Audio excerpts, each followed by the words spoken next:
Okay, so we talked about the first two layers, starting with the outermost layer being the fibrous tunic, and then the next layer in is the vascular tunic. The retina is the innermost area, and if we look at the retina here, sorry, I'm going the wrong way. If we look at the retina right here, it's this layer. It's the innermost layer of the eye. Remember, it's like a tennis ball. It only goes two-thirds of the way up. It does not cover this area of the eye. So it only goes to about right here and right here. And there are actually two layers, the neural and the pigmented layer. If you look right here, this is actually the pigmented layer back here. And then this is the neural layer. And the neural layer actually is made up of three types of cells. You have the photoreceptor cells. When you think of the photoreceptors, think of rods and cones. That's this right here. Then you have the bipolar cells right here. And then you have the ganglion cells right here. And this is actually the retina blood vessels right here. So light is coming in this way, going through this way toward the ganglion cells, this, and then it hits that pigmented layer last. So this is the closest actually to the choroid layer. Okay, so let's talk about the photoreceptor cells. The photoreceptor cells are the last layer to receive light. Like I said, if you're going through here, light comes this way, past the ganglion cells, bipolar, to the rods and cones, or the photoreceptor cells right here. So when light hits the photoreceptor cells, it's actually a chemical reaction that occurs. And there's rods and cones. You probably have learned this before. But the rods, I have 120 million rods. I have a lot of them.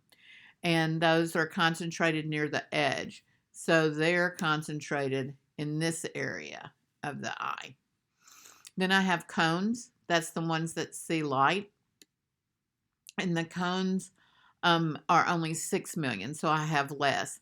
They are concentrated in an area right here at the central fiber called the macula lutea. Okay, so that's where I have the most in this depression right here.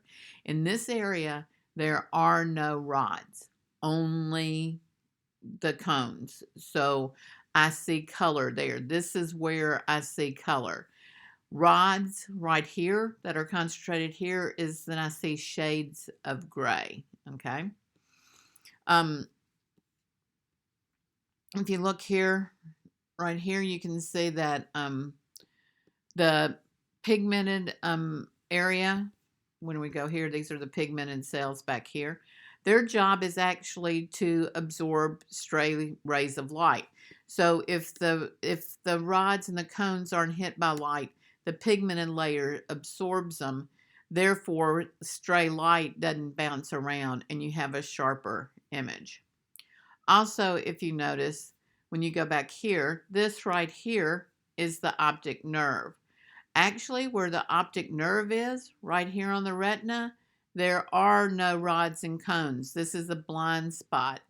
You literally cannot see anything there. And one of the labs that I hope y'all do, it shows this blind spot where you could actually not see an image projected there.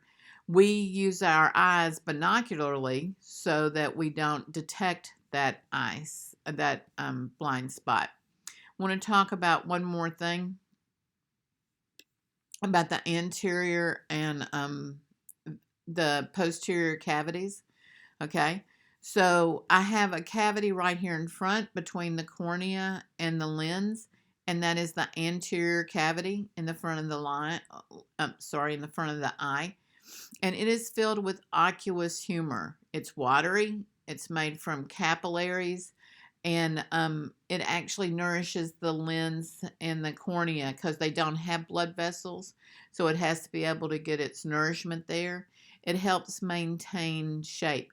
We make aqueous humor all the time. In the back, remember this is like a basketball. I have to have this viscerous humor in there. So viscerous humor is in the posterior cavity, and the posterior cavity is huge. And it's the jelly-like substance. You probably um, used, I'll get it out in a minute. You probably dissected an eyeball in biology, and that's that jelly-like thick substance that was in there. It actually maintains the shape of the eye.